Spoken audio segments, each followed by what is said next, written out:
हाँ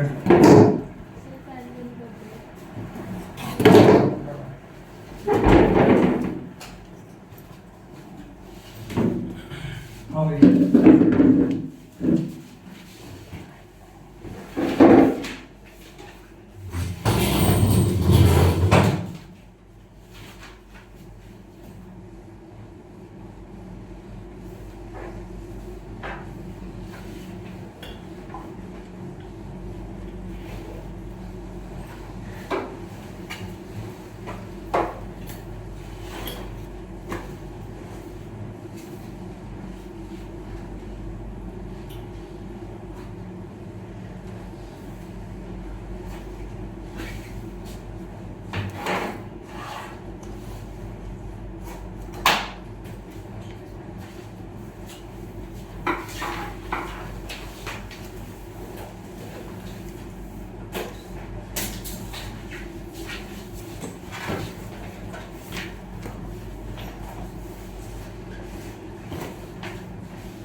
फंक्शन की बड़ा जो कल टॉपिक करा रहा हूँ energy Einstein's mass energy relation वाला क्वेश्चन की है डाउट है बाबू व्हाट डाउट तुमने क्वेश्चन किया बेटा क्वेश्चन डाउट है निकालो बताओ डाउट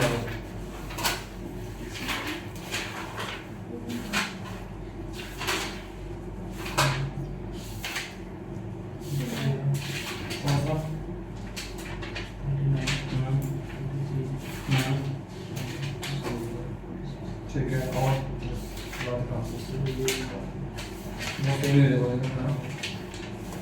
39 पहले 38 समझ में आ गया तेरे को? हाँ तो 38 हो जाएगा, 9 हो जाएगा बेटा, सिंपल है। सर 38 भी कराना, 38 कराऊँ, 39 कराऊँ, देन 43 कराऊँ, देन 46। इसके अलावा कोई डाउट बता दो। सर अनसॉल्व्ड में 6000 इसका E बराबर MC इसके वाले का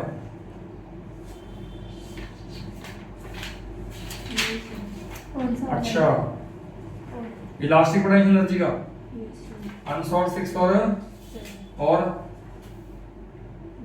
बस लो बेटा फटाफट सुनो मिल जाओ।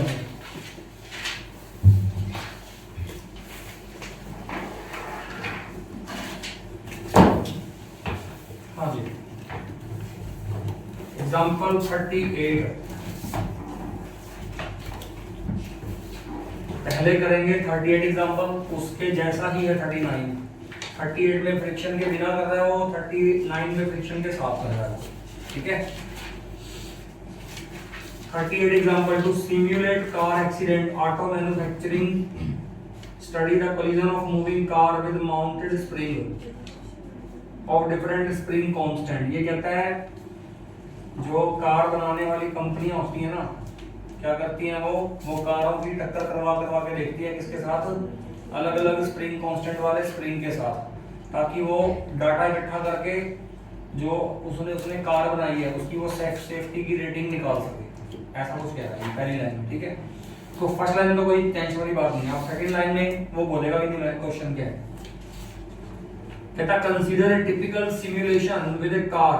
कहता है एक कार ले लो जिसका मास है 1000 किलोग्राम, वो चलती है 18 किलोमीटर प्रति घंटा से on a smooth road. Smooth road मतलब फ्रिक्शन नहीं है। Collide with horizontally mounted spring of spring constant this, what is the maximum compression of the spring. लो बेटा 38 सुनो क्वेश्चन पहले क्या बोलता है। 38 क्वेश्चन सुन लो। ये क्या है, ये एक स्प्रिंग है, ये क्या है एक स्प्रिंग, और इसका स्प्रिंग कांस्टेंट कितना है बेटा, इसका स्प्रिंग कांस्टेंट बेटा कितना है, मुझे क्वेश्चन में गिवन है already 6.25 10 to power 3, 6.25 10 to power 3 Newton पर मीटर, ये इसका स्प्रिंग कांस्टेंट है। और यहां से क्या आ रही है, यहां से बेटा एक कार आ रही है, कितने किलोग्राम की कार है, 1000 किलोग्राम की कार है, और कितनी वेलोसिटी से आ रही है, 18 किलोमीटर प्रति घंटा। इसको मीटर पर सेकंड में लेके जाओ, तो 18 इंटू 5/18 कर देते होते हैं तो कितना आ जाएगा, 5 मीटर पर सेकंड आ जाएगा। अब ये कार जब इस स्प्रिंग में टक्कर मारेगी तो स्प्रिंग में क्या आएगा, कंप्रेशन आएगा। तो मैंने मान लिया ये तो इनिशियल सिचुएशन थी। Now what is the final situation, spring में कितनी टर्न्स है, 7 टर्न्स है। तो मान लो स्प्रिंग अब ऐसे हो गया, 1 2 3 4 5 6 7, और कार यहां आके टक्कर मार दी लो बेटा, कार ने ऐसे, बात समझ आ गई। तो स्प्रिंग में जो कंप्रेशन आई वो कितनी आई, पहले स्प्रिंग यहां था, अब स्प्रिंग यहां आ गया, तो ये स्प्रिंग में क्या आ गई है, कंप्रेशन आ गई है। और यहां कार की वेलोसिटी कितनी हो गई है, यहां कार की वेलोसिटी u, इनिशियल वेलोसिटी बेटा क्या थी कार की, 5 मीटर पर सेकंड थी। फाइनल वेलोसिटी बताओ बेटा कार की कितनी हो गई है, 0 हो गई है। तो आपसे पूछ रहा है कि बताओ कितना कंप्रेशन आ गया, इस स्प्रिंग में कितना कंप्रेशन आ गया, बोलो कर दोगे बेटा क्वेश्चन। एक्स निकालना है आपने, बहुत आसान क्वेश्चन है, फ्रिक्शन है ही नहीं। आप ध्यान से देखो इसमें हो क्या रहा है, कार की कौन सी एनर्जी 0 हो गई, कार के पास मास है, कार के पास वेलोसिटी है, तो कार के पास काइनेटिक एनर्जी है ना। लेकिन यहां कार रुक गई तो यहां कार की के कितनी हो गई, 0। जब एक तरह की एनर्जी खत्म होती है तो डेफिनेटली एक तरह की एनर्जी बनती भी है। तो यहां जो एनर्जी बनी है वो कौन सी एनर्जी बनी है, इलास्टिक पोटेंशियल एनर्जी, किसकी, स्प्रिंग की। ये स्प्रिंग को कंप्रेस करने में क्या हुआ, वर्क हुआ, और वो वर्क किसमें कन्वर्ट हुआ, स्प्रिंग की इलास्टिक पोटेंशियल एनर्जी में कन्वर्ट हुआ। तो यहां पर आप क्या बोल सकते हो, यहां पर आप बोल सकते हो loss of KE of car, यहां पर आप क्या बोल सकते हो बेटा, loss of KE of car is equal to क्या बोलोगे, gain of elastic potential energy of the spring. बात समझ आ गई। अब मुझे बताओ के का कितना लॉस हुआ, जितनी थी सारी की सारी लॉस हो गई, तो यहाँ पे कितनी थी पहले वो निकालो, हाफ मास कितना कार का 1000 किलोग्राम, और इसकी बेटा वेलोसिटी कितनी, 5 का स्क्वायर 25 हो गया। ये के का लॉस है, और गेन बताओ कितना होता है, what is the formula of elastic potential energy, वो निकाला था अपन ने फार्मूला 1/2 kx²। तो k कितना है बताओ बेटा, k की वैल्यू यहां पुट कर सकते हो आप, और x निकालना है तो x निकाल लो। हाँ बेटा बोलो, समझ में आया कि नहीं आया क्वेश्चन, बोलो समझ में आ गया, यहां से x निकाल लोगे ना। चलो ये था 38 एग्जांपल। अब 39 एग्जांपल में सुनना ध्यान से वो क्या बोलता है, ठीक है। जो 39 एग्जांपल है उसमें उसने क्या बोला, कहता consider example 38 taking coefficient of friction mu to be 0.5।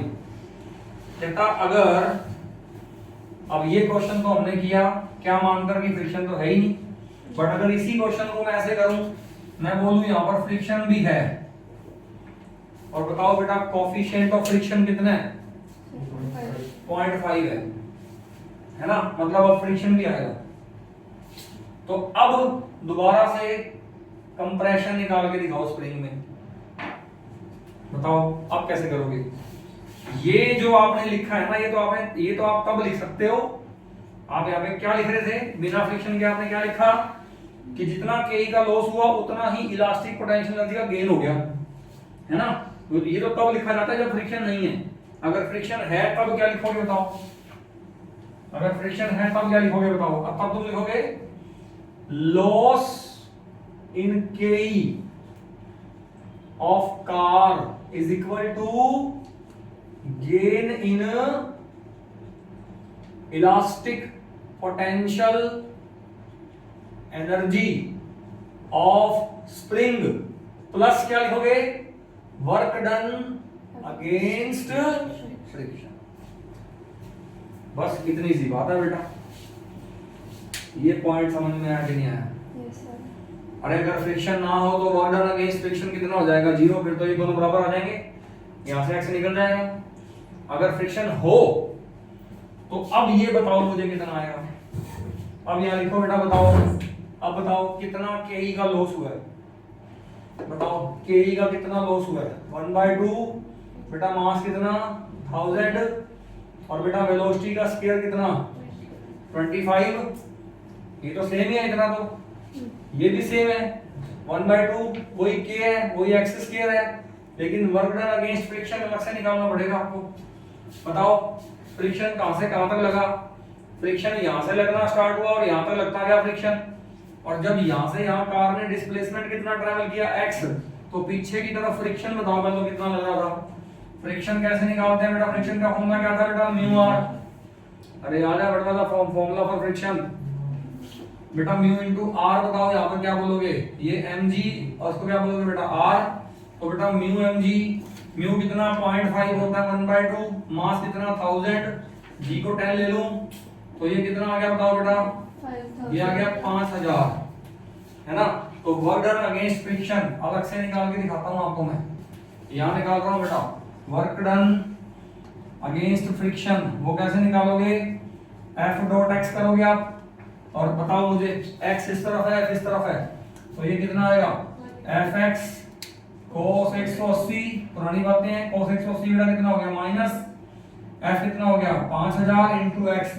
तो यहाँ बेटा लिख दो -5000 इंटू x। अब ये x में क्वाड्रेटिक बनेगी, अब ये x में क्या बनेगी? क्वाड्रेटिक बनेगी, फैक्टर बन जाएंगे तो फैक्टर बना दो, नहीं तो x बराबर वो जो कल कराया था मैंने -b under plus minus under b square minus 4ac upon 2 ऐसे कर दो, x निकाल लो। बोलो ऐसा ये क्वाड्रेटिक वाला काम तो मैंने कल ही क्लास में करवाया था, यस सर। याद है ना? हाँ बेटे बोलो, हो गया? समझ में आया कि नहीं आया? घर पे जाके देखो, क्वेश्चन तो ट्राई करना पड़ेगा फिर से एक बार। जब तक आप इसको घर पे जाके फिर से खुद ट्राई नहीं करते तब तक बात नहीं बनेगी भी। आ गया बेटा, यही तो कर रहा है ये, सही तो है बिल्कुल, ठीक है। चलो अब आगे सुनोगे।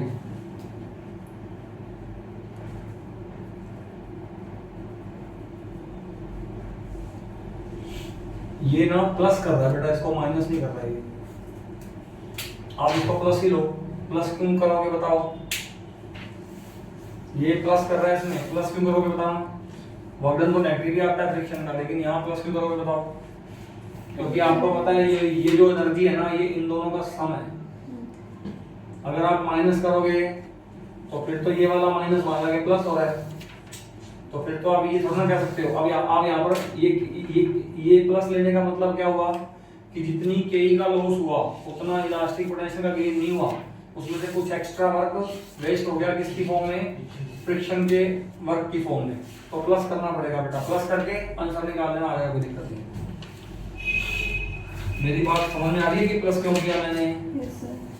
अरे बोलो, पेपर में आसान बिल्कुल सिंपल क्वेश्चन है बेटा, कोई दिक्कत वाली बात नहीं है। चलो ये हो गया 39, ठीक है। अभी चलो आगे, तुमको समझ में आया क्वेश्चन नहीं आया बेटा? क्वेश्चन समझ में आ गया, ठीक है। इसके बाद बेटा 43 एग्जांपल ले रहा हूं मैं, ठीक है, ध्यान से सुनना, बहुत आसान क्वेश्चन है ये। 43 क्वेश्चन इज वेरी सिंपल।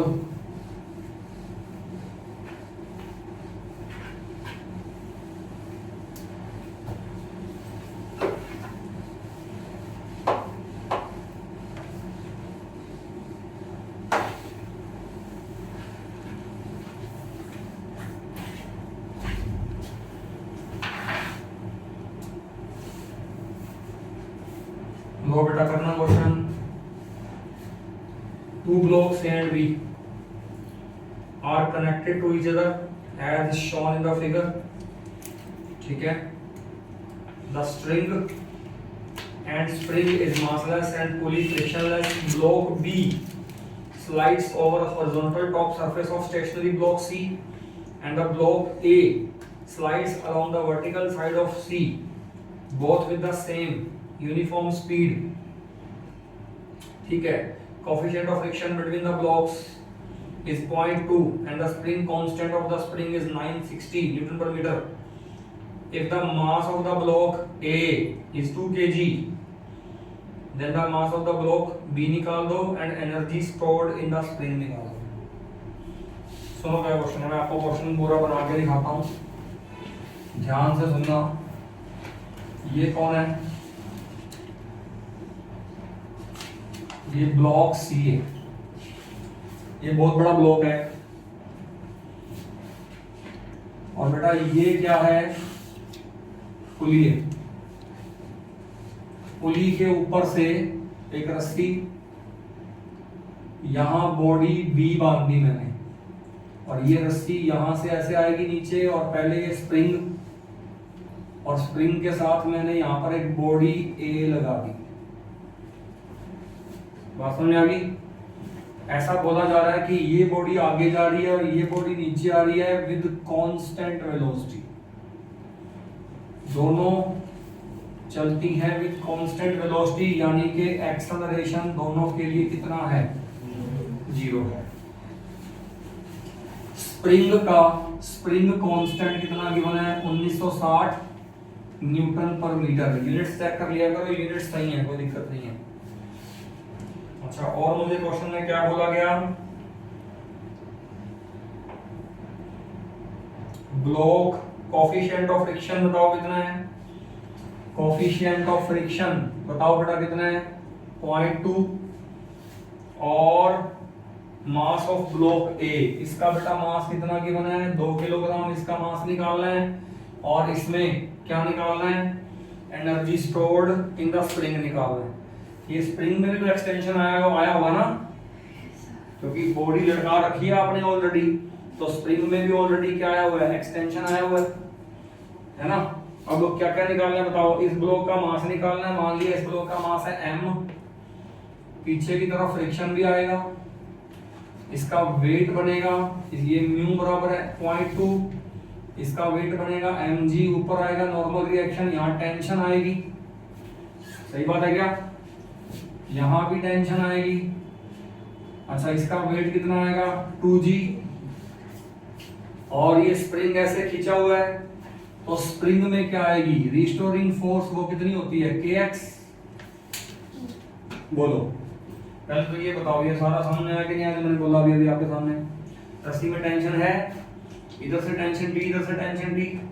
ये इसका वेट नीचे 2g हो गया, mg के हिसाब से 2g. स्प्रिंग में एक्सटेंशन मान लिया x, स्प्रिंग ऐसे खींचा हुआ है, तो रिस्टोरिंग फोर्स कैसे आएगा? ऐसे आएगा. तो इधर से भी kx, इधर से भी kx, है ना. अब यहाँ पर एक्सेलरेशन तो 0 है. अगर एक्सेलरेशन 0 है तो मैं क्या बोल सकता हूँ? मैं बोल सकता हूँ t बराबर कितना आएगा? f. अरे बोलो, तुम कहोगे सर ये बॉडी इधर जा रही है, तो ये वाली फोर्स ज्यादा है, ये वाली फोर्स कम है, तो हम तो t माइनस एफ बराबर करेंगे m में. और मैं कह रहा हूँ ये तो 0 है, तो t माइनस एफ बराबर 0, तो t बराबर क्या आ जाएगा? f नहीं आ जाएगा. बात समझ आ गई? अच्छा, इधर से मुझे बताओ ये t बराबर क्या आना चाहिए? kx भी तो आना चाहिए. और इधर टेंशन, इधर kx, और इधर से मुझे बताओ बेटा kx बराबर क्या आना चाहिए? 2g आना चाहिए क्या? तो kx बराबर क्या आना चाहिए? 2g. सही बात है. तो क्या यहाँ से x निकाल सकते हो क्या तुम लोग? पहले तो ये बताओ मेरे को, क्या यहाँ से x निकाल सकते हो क्या? बताओ x कितना आएगा? 2g bye k. 2 into g 10 और k कितना? 1960. सब कुछ यूनिट वगैरह प्रॉपर से चेक है, कोई दिक्कत नहीं है. लो बेटा x निकाल दिया मैंने, x तो निकाल दिया मैंने. स्प्रिंग में कितनी एक्सटेंशन थी वो तो निकाल दी मैंने. अगर मैं इस x की वैल्यू को यहाँ पुट कर दूं तो क्या टेंशन निकाल सकता हूँ क्या मैं? बताओ टेंशन कितनी आ गई? टेंशन थी kx, k था 1960, k था 1960 और x बताओ कितना है? 20/1960. ये कट गया तो टेंशन तो 20 आ गई सिर्फ. अब टेंशन बराबर कौन है? f है. अरे t बराबर कौन है? f है. तो t तो 20 निकाली मैंने, f कौन आएगा बेटा? Mu r. और बेटा r क्या आएगा? mg. तो मुझे मास चाहिए, मास निकाल लो यहाँ से. बताओ बेटा, बताओ कितना आएगा? बहुत आसान है. 20/1960 म्यू जी बराबर बेटा क्या आ गया मास, तो 20 by what is mu, it's 0.2 into g 10, तो बेटा मास कितना आ गया मुझे दिख रहा है 10 किलोग्राम इसका मास आ गया, सही बात है क्या? Yes, sir. तो बेटा एक तो मास निकालना था मुझे, दूसरा मुझे क्या निकालना था, स्प्रिंग की इलास्टिक पोटेंशियल एनर्जी निकालनी थी। इलास्टिक पोटेंशियल एनर्जी बेटा क्या आएगी 1/2 k x स्क्वायर आएगी, 1/2 k कितना 1960 और x कितना, x ये पड़ा इसका स्केलिंग कर दो उठा के, ये कितना हो गया 20/960 का होल स्क्वायर जूल में सोल्व कर लेना बेटा, आ जाएगा आंसर ओके। खत्म हो गया बेटा क्वेश्चन, बिल्कुल आसान है, ये भी वैसे ही कर रहा है। इसके बाद अनसॉल्व्ड क्वेश्चन नंबर 6, ठीक है, सॉल्व कर दो इसको। इसके बाद अनसॉल्व्ड क्वेश्चन नंबर 6, सर आपने अब टीपी नहीं करना है दोबारा। क्योंकि t बराबर f करके तो बेटा m निकालना पड़ेगा मेरे को, तो t निकालना पड़ेगा ना मुझे, T2G था ना।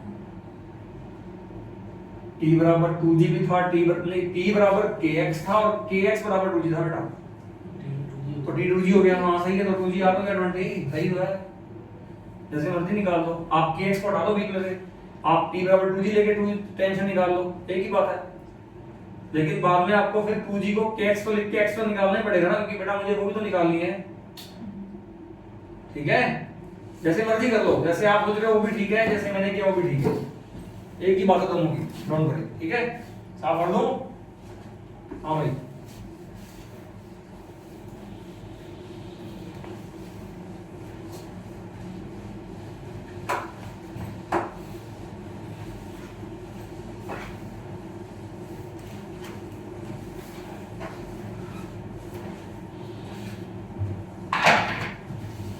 यस, क्वेश्चन नंबर 6 है बेटा unsolved.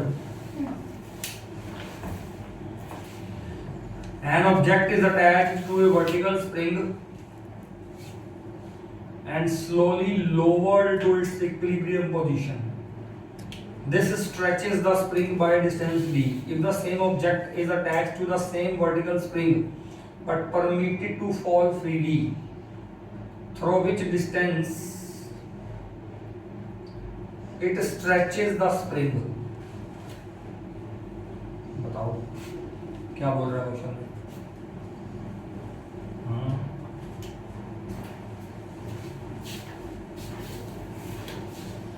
What it is saying, ये कहता है कि आप ना एक स्प्रिंग ले लो पहले, ये लो, आपने एक स्प्रिंग ले लिया, उसको ऐसे वर्टिकली लटका दिया, उसका स्प्रिंग कांस्टेंट कितना है k, ठीक है, k को k मान के चलेंगे। अब मेरे पास एक बॉडी है, मेरे पास क्या बेटा एक बॉडी है जिसका बेटा मास कितना है m, और मैं क्या करूंगा, मैं उस बॉडी को इस स्प्रिंग के साथ यहां पर ऐसे अटैच करके, फोन आ रहा है, शायद यही वाला फोन आ रहा है क्या? हाँ। छोड़ो कोई बात नहीं, आने दो, लीव इट, आना तो नहीं चाहिए, वैसे तो मैंने डाला हुआ है, चलो कोई बात नहीं, चलो ठीक है, क्योंकि मैंने तो उसको वायरलेस मोड पे डाला हुआ है ना, तो फोन तो आना ही नहीं चाहिए। हाँ मैं आपको ये कह रहा था, एक स्प्रिंग लिया मैंने, स्प्रिंग को मैंने यहाँ पे टांग दिया, अभी स्प्रिंग की लेंथ कौन सी है, नेचुरल लेंथ है, इस स्प्रिंग में अभी एक्सटेंशन 0 है, ठीक है, एक्सटेंशन कब आएगी, जब मैं बॉडी को लटका के छोड़ दूंगा। अब मैंने क्या किया, मैंने ना एक बॉडी ली और बॉडी को अपने हाथ पे रख दिया मैंने ऐसे, और उस बॉडी को ना मैंने इसके यहाँ पे टांग दिया और मैंने बड़े ही आराम से अपना हाथ हटाया, तो क्या होगा, एक टाइम ऐसा आएगा कि स्प्रिंग खींचेगा, जब मैं बॉडी को नीचे लेके आऊंगा तो बॉडी के वेट की वजह से स्प्रिंग खींचेगा, और अल्टीमेटली बॉडी मेरे हाथ से क्या हो जाएगी, अनटच हो जाएगी, है ना। तो उसने बोला कि बॉडी जब इसमें लटक गई और इक्विलिब्रियम में आ गई, इक्विलिब्रियम में आ गई तो डिस्टेंस कितना एक्सटेंशन आ गया इसमें, तो कह रहा है डी एक्सटेंशन आ गया। यानी कि स्प्रिंग में कितना एक्सटेंशन आ गया, डी एक्सटेंशन आ गया, और बॉडी किस में आ गई, रेस्ट में आ गई। अब बॉडी रेस्ट में है, रेस्ट में का मतलब क्या होगा कि इसका वेट और ऊपर की तरफ जो डिस्टेंस आया केडी, एक्स होगा तो एक्स बोल देता हूं मैं, ये दोनों आपस में क्या हो गए हैं, बैलेंस हो गए हैं। तो ये तो बॉडी इक्विलिब्रियम में आ चुकी है।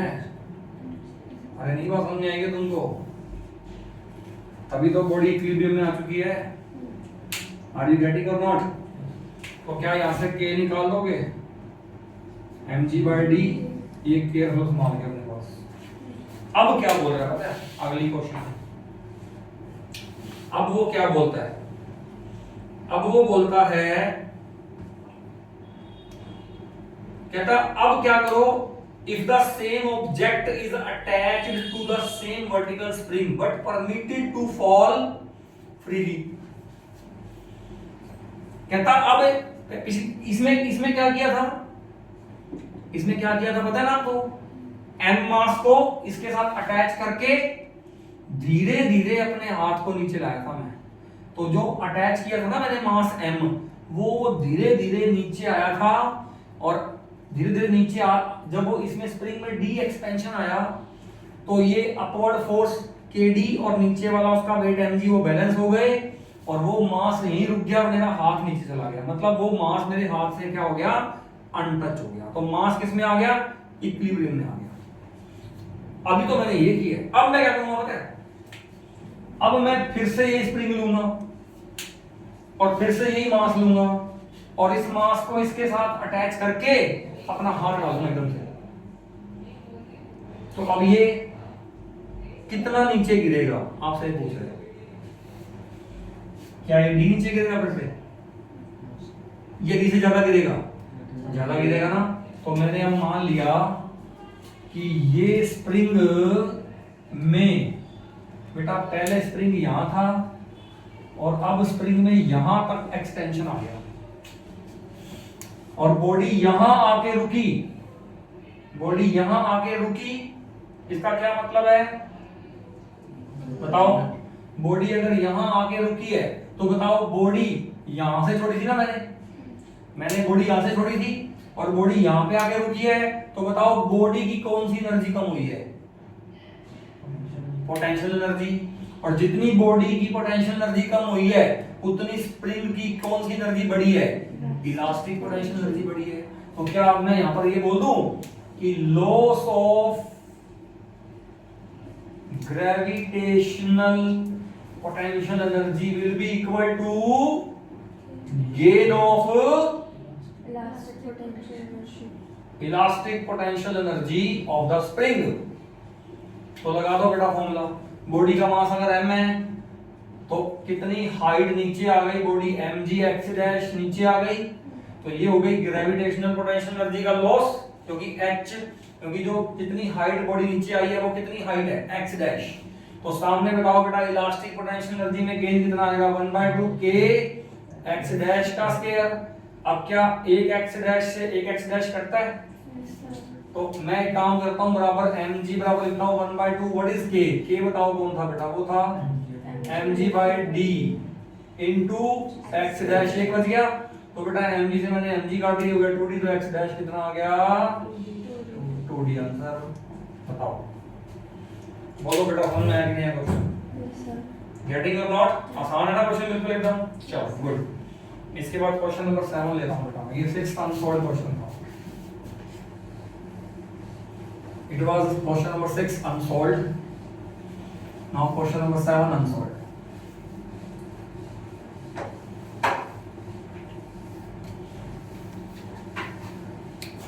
How is it? Now question number 7.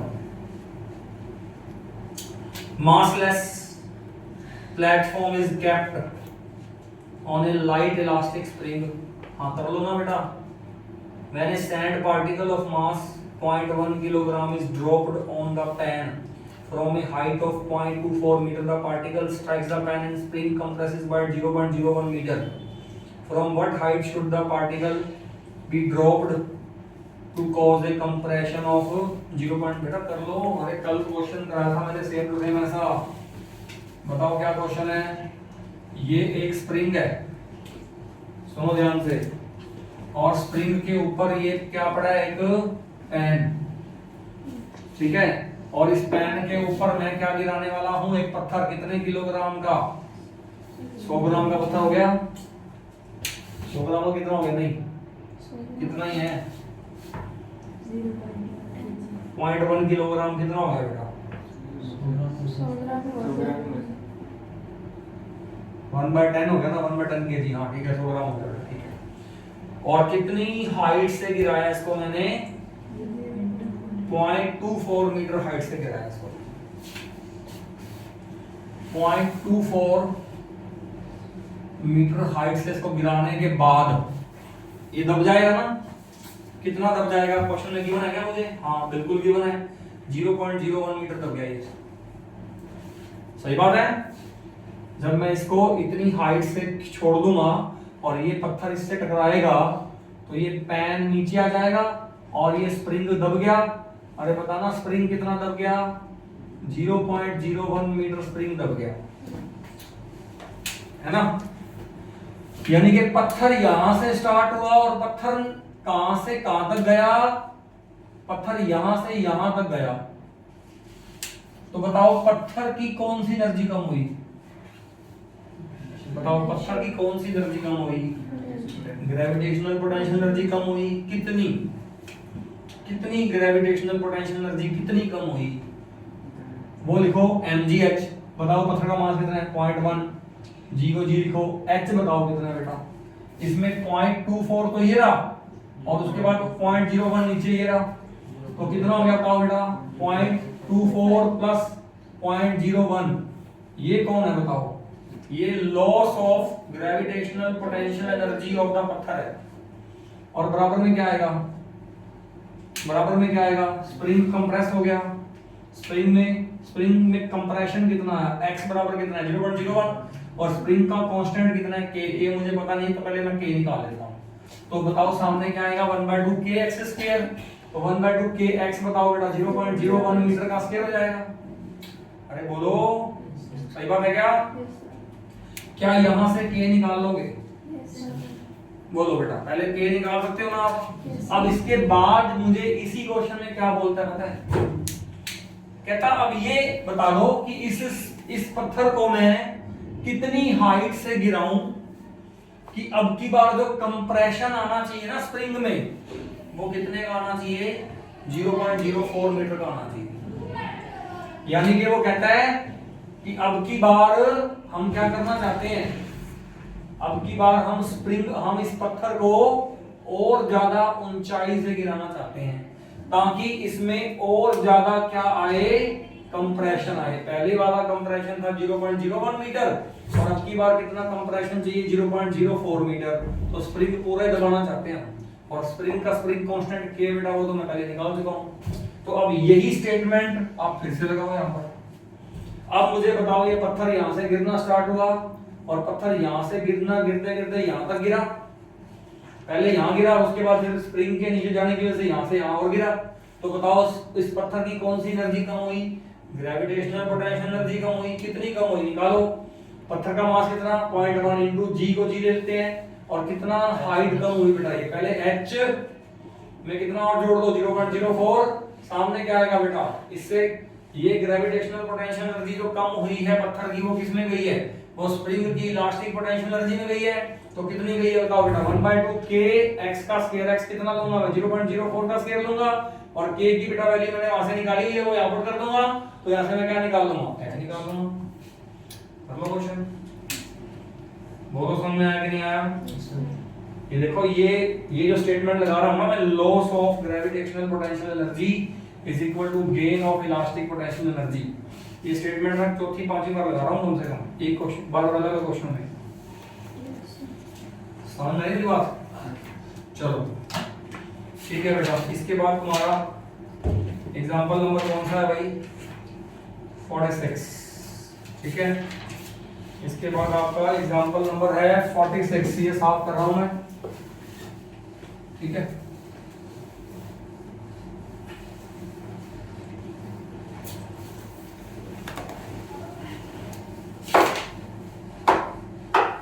बेटा एग्जांपल नंबर 46 में कुछ नहीं है, इसमें एक फॉर्मूला लगा रहा है जो हम यूनिट नंबर 7 में पढ़ेंगे आगे चल के। बट कोई बात नहीं, मैं क्वेश्चन लगा देता हूँ, फॉर्मूला लगा देता हूँ, वो पढ़ भी चल के लेंगे बट अभी एक बार लगा देता हूँ, कोई बात नहीं। ठीक है, 46 क्वेश्चन ले रहा हूँ। 1000 kg ऑफ वाटर, मेरे पास पानी है, कितना कितना पानी है? 1000 किलोग्राम पानी है मेरे पास। ठीक है भाई, ये पानी का इनिशियल मास है। ठीक है, और इस पानी को मैं क्या दे रहा हूं? हीट दे रहा हूं, और इस हीट को देने से हो क्या रहा है?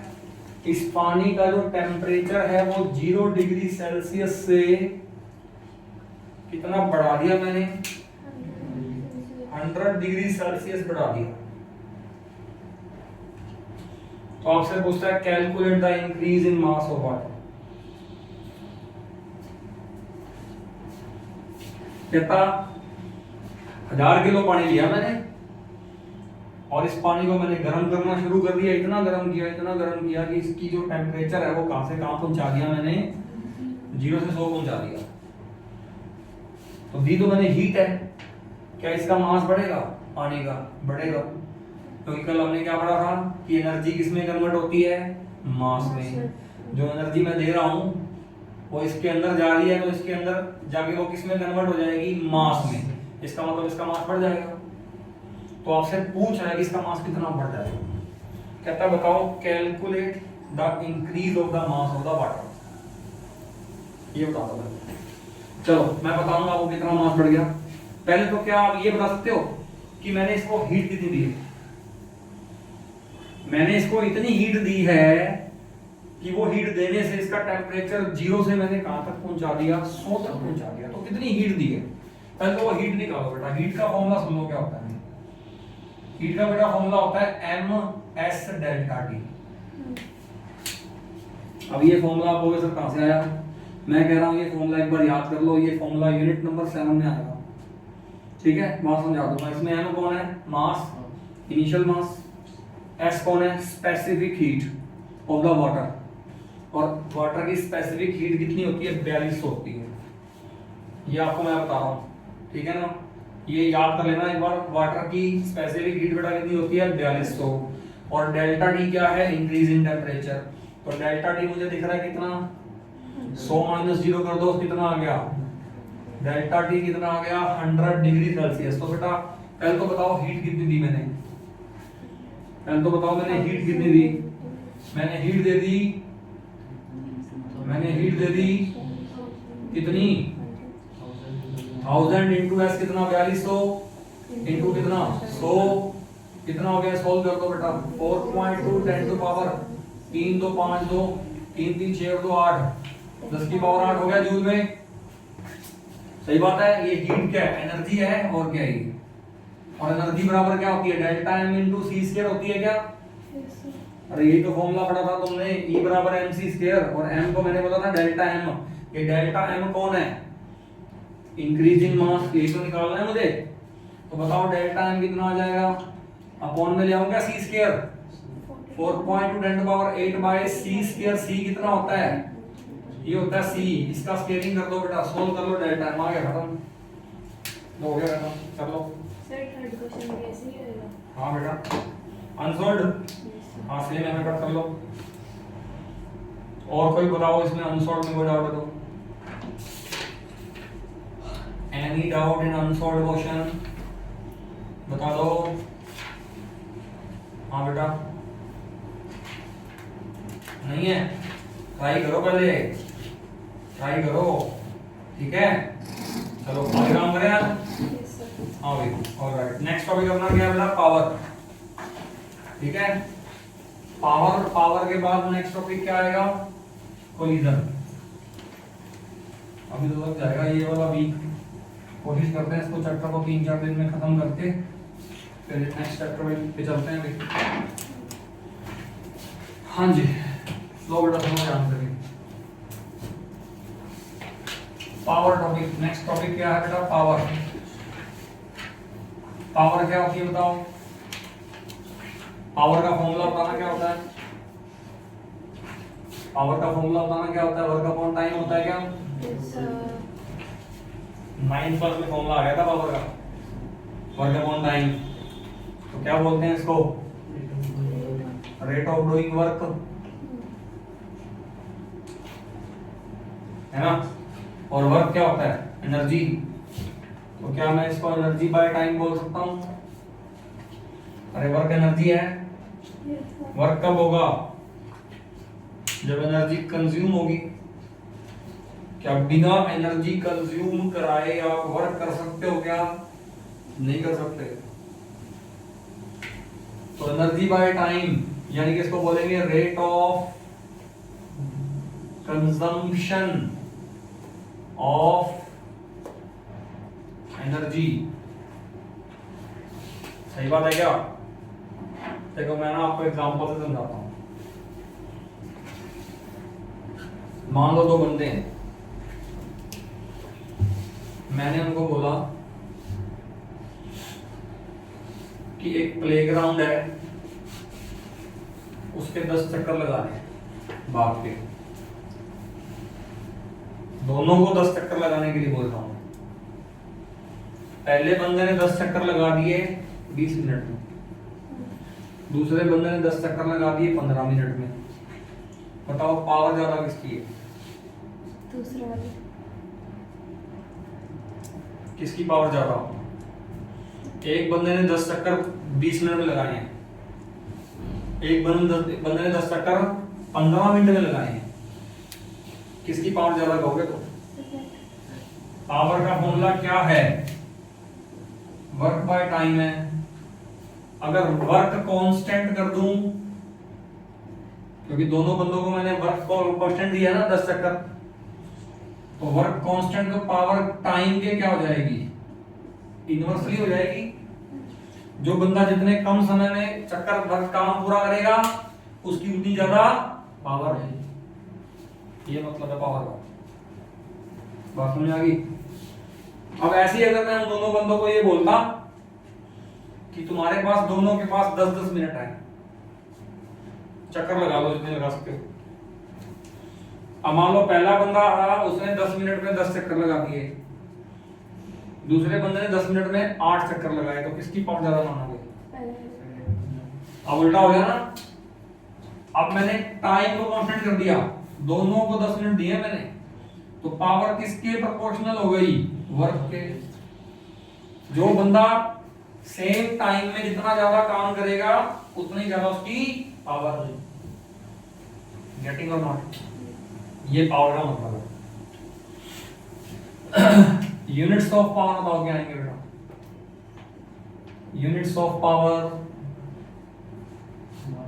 पावर के यूनिट्स जूल पर सेकेंड, उसको बेटा क्या बोलेंगे, वॉट, सिंबल इज डब्ल्यू, है ना। पावर 1 वाट कब कहलाएगी,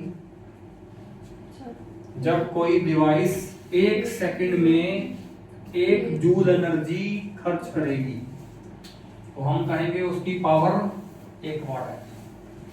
आजकल 1 वाट के 9 वाट के बल्ब नहीं आते, है ना, तो कहते हैं ये 9 वाट का बल्ब है। 9 वाट का बल्ब का मतलब क्या होगा कि वो 9 जूल खर्च करता है 1 सेकंड में।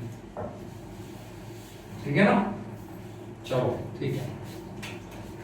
अच्छा, आपको पता है पावर का फॉर्मूला है वर्क बाय टाइम।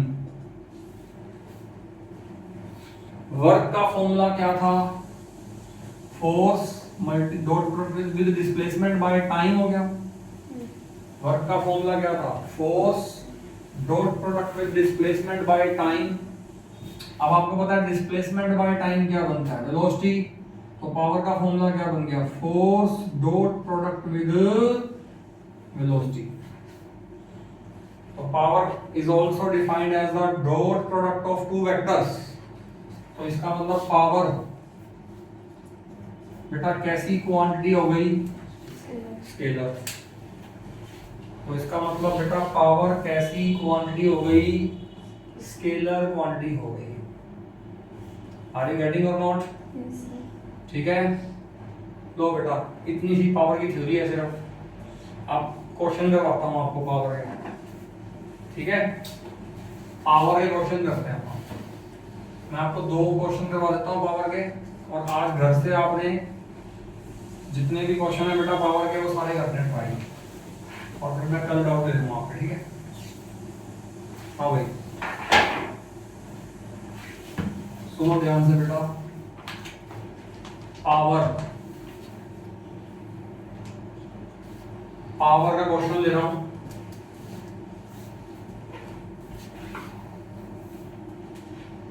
मैं आपको ये कहता हूं,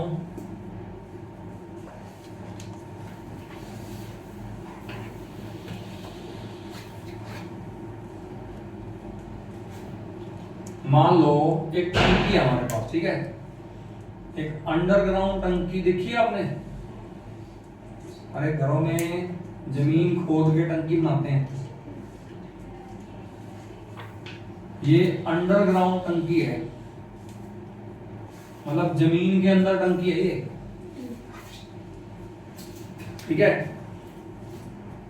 इस टंकी के डायमेंशन बताऊं आपको, ये मान लो 10 मीटर, ये मान लो 8 मीटर, गहराई मान लो 5 मीटर। डायमेंशन आ गया ना बस। ये टंकी पूरी भर दी मैंने पानी से,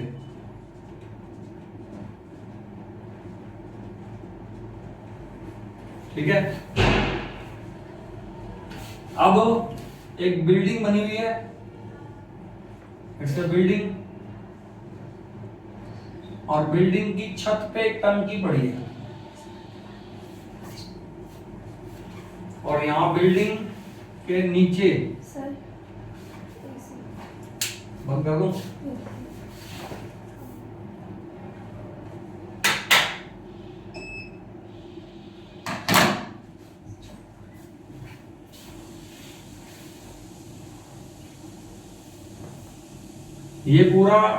ये पूरी टंकी पानी से भरी हुई है, और ये बिल्डिंग, इसकी हाइट मुझे क्वेश्चन में गिवन है 20 मीटर इसकी हाइट है, मान लो। और इस बिल्डिंग के टॉप पे टंकी पड़ी है, और यहां पर एक इलेक्ट्रिक मोटर है। इस इलेक्ट्रिक मोटर का काम क्या है, इस टंकी के पानी को पाइप के थ्रू इस टंकी में चढ़ाना है इसमें। बात समझ आ गई बेटा? और ये क्वेश्चन में मुझे गिवन है कि जो ये मोटर है, ये मोटर ये सारा पानी ऊपर चढ़ाने के लिए टाइम लेती है 20 मिनट। ये मुझे क्वेश्चन में गिवन है कि जो ये मोटर है ना, ये सारा पानी चढ़ाने के लिए इसने कितना टाइम लगा दिया, 20 मिनट लगा दिए, पूरा पानी चढ़ा दिया इसने। तो इस मोटर की पावर बता दो कितनी है।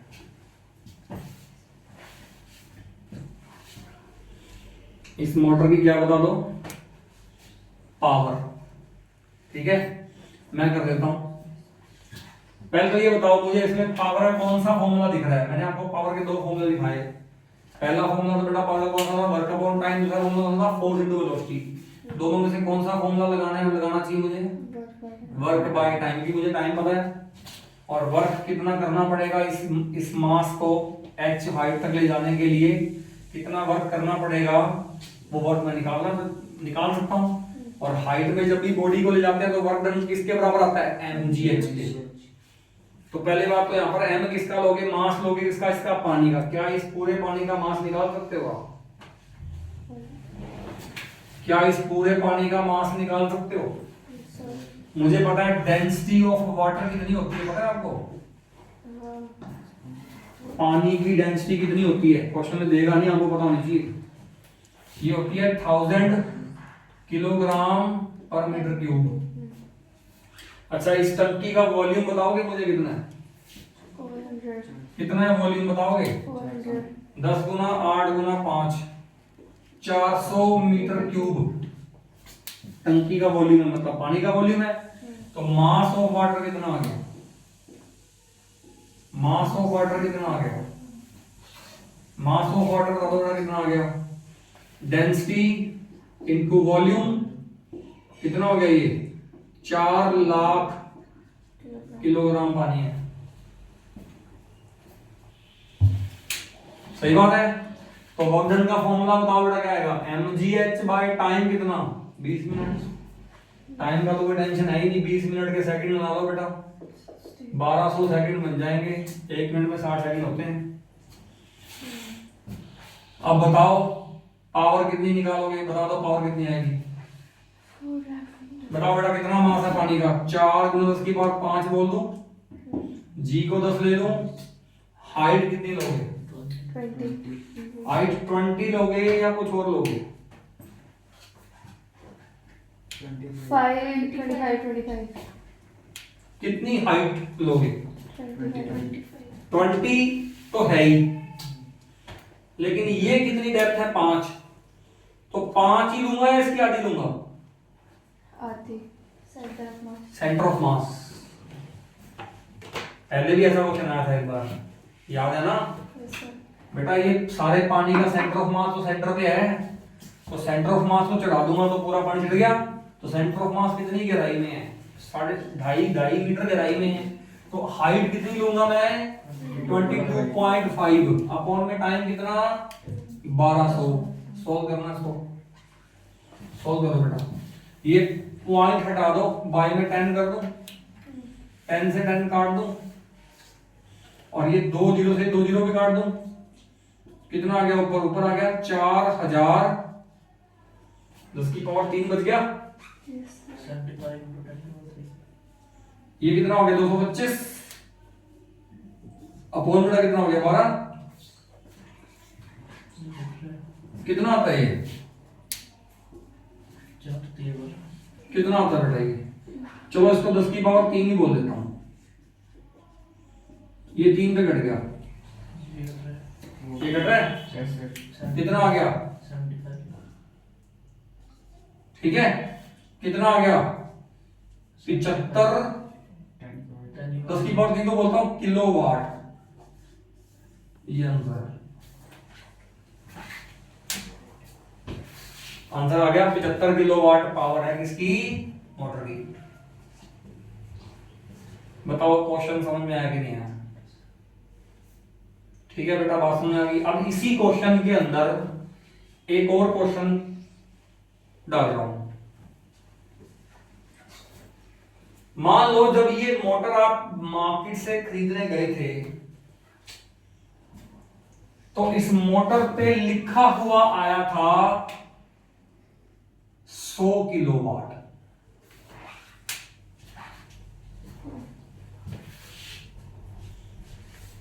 जब आप मार्केट से कुछ भी खरीदने जाओगे ना, बल्ब भी खरीदने जाओगे ना, उस पे भी इसकी पावर लिखी हुई आती है। आप मार्केट से छोटी से छोटी इलेक्ट्रॉनिक डिवाइस भी खरीदने जाओगे ना बेटा, तो उस डिवाइस के ऊपर लिखा हुआ आता है कि ये इतने वाट की पावर की है। इस मोटर पे भी लिखा हुआ आया था 100 किलोवाट पावर की मोटर थी ये, लेकिन काम कितना करके दिखा रही है? क्या 100 किलोवाट का काम करके दिखा रही है? क्या कोई ऐसी डिवाइस बनी आज तक भी जितना लिखा हो उतना ही काम करके दिखा दे? ऐसी कोई डिवाइस आज तक बनी है? ऐसी कोई मशीन, ऐसा कोई इंजन आज तक बन नहीं पाया जिसपे जितना लिख दे ना हम, उतना ही वो हमें दिखा दे कि हाँ इतना ही है इसका। हम कहते हैं ना, हमने बाइक ली है, उसकी एवरेज कंपनी तो कहती है कि 80 की एवरेज है, लेकिन हमें तो 60 की मिल रही है। हमें लोकल तो 50 की मिलती है और बाहर लंबे पे जाते हैं तो 60 की मिल जाती है, 60-65 की मिल जाती है, ऐसे ही बोलते हैं ना हम लोग। तो 80 की क्यों नहीं मिलती भाई, कंपनी तो 80 की बोला रहा। अब इसकी भी कंपनी ने 100 किलोवाट लिख के दिया था आपको, तो 100 की क्यों दी इसने 75 की क्यों दिया?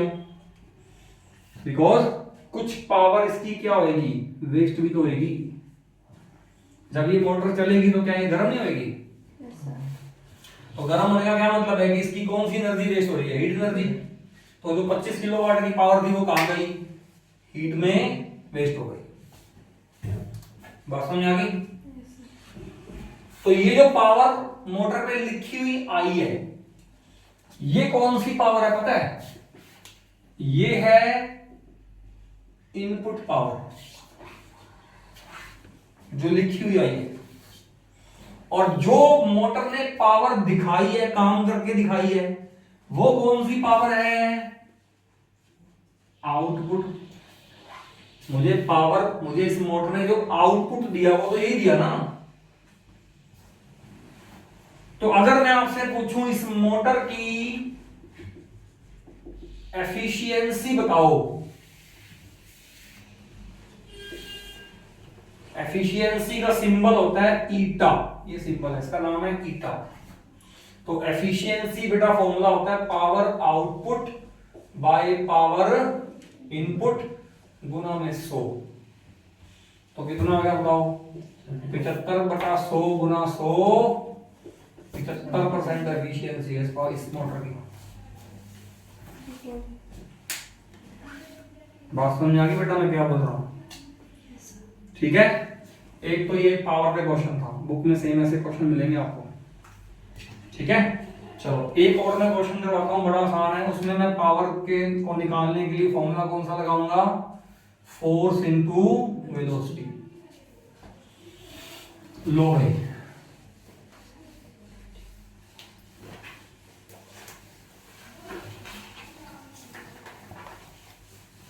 करो क्वेश्चन।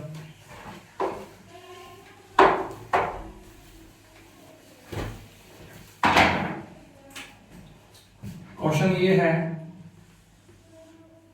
कि ये एक रोड है, इस रोड पे एक कार चल रही है,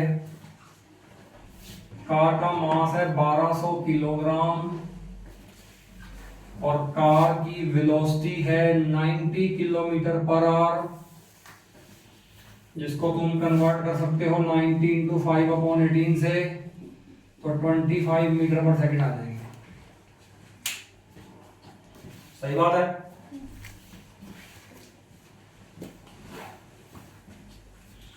अब ये कार चल रही थी सड़क पे और आगे आ गया एक ब्रिज। सड़क पे ब्रिज तो होते ही हैं, है ना भाई? ये जो ब्रिज आया, इसका एंगल था 37 डिग्री। ठीक है भाई? और जैसे ही कार ब्रिज पे चढ़ी,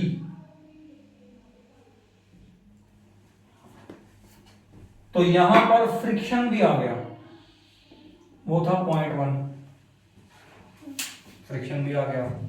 तो कार जब ब्रिज पे चढ़ेगी तो क्या कार की वेलोसिटी सेम रहेगी या कम हो जाएगी? कम हो जाएगी ना। लेकिन जो अंदर ड्राइवर था उसने एक्सेलरेटर पे पैर ज्यादा दबा दिया ताकि वेलोसिटी कम ना हो, और कार को चढ़ाया गया 25 मीटर पर सेकंड वेलोसिटी के साथ ही। तो आपसे पूछता है इस कार के इंजन की पावर ताकत कितनी है, ये पूछ रहा है आपसे। बस इतना ही जो मैंने बोला ना वही गिवन है, टाइम गिवन नहीं किया। इसका मतलब समझ जाओ कि इसमें पावर निकालनी है तो कौन सा फॉर्मूला? Force into velocity. वैसे भी टाइम गिवन नहीं है, वेलोसिटी गिवन है। तो बस मुझे तो ये निकालना है कि मुझे इस कार को ऊपर चढ़ाने के लिए कितनी फोर्स लगानी पड़ेगी। बस ये फोर्स अगर मैं निकाल दूं तो उसको मैं गुना कर दूंगा वेलोसिटी से, मेरा आंसर आ जाएगा। बोलो क्या ये फोर्स निकाल सकते हो आप सोच के देखो इसमें हो क्या रहा है। अगर मैं ये स्ट्रक्चर दोबारा बनाऊं, ये रोड है और ये ब्रिज, एंगल 37 डिग्री, और यहाँ पर ये कार चढ़ानी है मेरे को, बस समझ आ गई। तो कार का वेट आएगा mg, याद है ना, ऐसे टॉपिक पहले भी पीछे पढ़े थे बेटा। Yes sir. ये कंपोनेंट और ये कंपोनेंट, ये एंगल 37, तो ये वाला भी एंगल 37, तो ये कितना हो गया mg cos 37, ये कितना हो गया mg sin 37, और उसके बावजूद भी फ्रिक्शन भी तो आ रहा है, नहीं बात समझ आई। ये है नॉर्मल रिएक्शन R।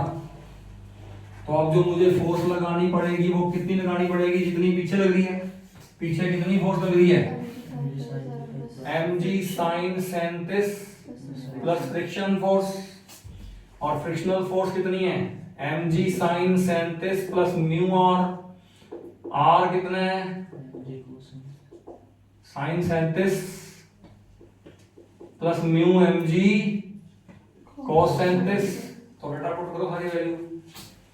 मास mg कॉमन, m कितना 1200, g को 10 ले लो, अंदर sin 37 कितना होता है 3/5, 3/5 प्लस म्यू कितना 0.1 इंटू cos 37 बेटा कितना 4/5। क्या सोल्व करके फोर्स निकाल सकते हो? Yes sir. तो बेटा पावर निकाल लेना, फोर्स को वेलोसिटी से गुणा कर देना। आंसर बोलो, क्या ये क्वेश्चन सोल्व कर सकते हो क्या? बुक में सेम क्वेश्चन गिवन है आपको। Yes sir. बस बेटा टॉपिक खत्म है, पावर का इतना ही है। समझ में आ गई है? क्या टाइम हो गया? 7:25। बहुत आ रहा है। कल हम शुरू करेंगे कोलिजन का टॉपिक, और वो बहुत इंपॉर्टेंट टॉपिक है। 3 दिन की उसकी थ्योरी चलेगी बेटा, वाले 2.5 या 3 लेक्चर तो थ्योरी में चाहिए मेरे को उसके, और 1 घंटे चाहिए उसे क्वेश्चन कराने में, ठीक है? हाँ, क्योंकि सारा टॉपिक डीपली पढ़ना पड़ेगा। वो टॉपिक भी ऐसा है कि इसमें क्वेश्चन आता है कंफर्म, मतलब चाहे कंपटीशन का टॉपिक दे दो आप, चाहे कंपटीशन पेपर दे दो, चाहे बोर्ड पेपर दे दो, क्वेश्चन पक्का मिलेगा कोलिजन में से आपको, ठीक है? चलो कल बताएंगे। ओके।